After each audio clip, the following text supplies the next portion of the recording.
ರಾಗಿ ಮುದ್ದೆ, ಪತ್ರೊಡೆ ಇದ್ ಮಾತ್ರ ಅಲ್ಲ, ಬೆಳಗ್ಗೆ ಇಷ್ಟೊಂದು ಬಗೆಯ ತಿಂಡಿ ಇಲ್ಲೇ ಸಿಗೋದು. ಕಾಫಿ ತಿಂಡಿ ಹುಡುಕ್ತಾ ಹಳೆಯ ಹೋಟೆಲ್ಗೆ ಇವತ್ತು ಹೋದೆ.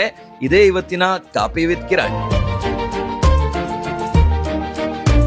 ಮಂಗಳೂರಿನಲ್ಲಿ ಹುಡುಕಿದಷ್ಟು ಕಾಫಿ ತಿಂಡಿ ಜಾಗ ಸಿಗ್ತಾ ಇದೆ. ಗಲ್ಫ್ ಆಯಿಲ್ ಅವರ ಸಪೋರ್ಟ್ ನಿಂದ ಹುಡುಕಾಟ ನಡೀತಾ ಇದೆ.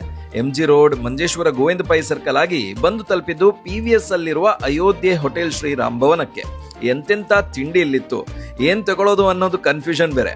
ಹಾಗೆ ಕೈ ತೊಳೆದು ಪರಿಚಯದ ಮಹೇಶ್ ಅಣ್ಣನನ್ನ ಮಾತಾಡಿಸಿ ಕೊಟ್ಟಿಗೆ ಮತ್ತೆ ಸೌತೆಕಾಯಿ ಇಡ್ಲಿ ಹೇಳಿದೆ. ಕೊಟ್ಟಿಗೆ ಮೇಲೆ ಚೆನ್ನಾಗಿ ಸಾಂಬಾರ್ ಹಾಕಿದೆ ನೋಡಿ, ಪೀಸ್ ಮಾಡಿ ತಿಂದ್ರೆ ಸೂಪರ್ ಟೇಸ್ಟಿ. ಇನ್ನು ಕುಕುಂಬರ್ ಇಡ್ಲಿ ಉಂಟಲ್ವಾ, ಲೈಟ್ ಸ್ವೀಟ್ ಆಗಿ ತುಂಬಾನೇ ಚೆನ್ನಾಗಿತ್ತು. ಒಗ್ಗರಣೆ ದೋಸೆ ಕೂಡ ಇದೆ ಅಂತ ಹೇಳಿದ್ರು, ಸೊ ಅದನ್ನ ಕೂಡ ಒಂದು ಆರ್ಡರ್ ಮಾಡಿದೆ. ಡಿಫ್ರೆಂಟ್ ಸಾಂಬಾರ್ ಜೊತೆ ಬೆಸ್ಟ್ ಅಂತ ಅನಿಸ್ತು.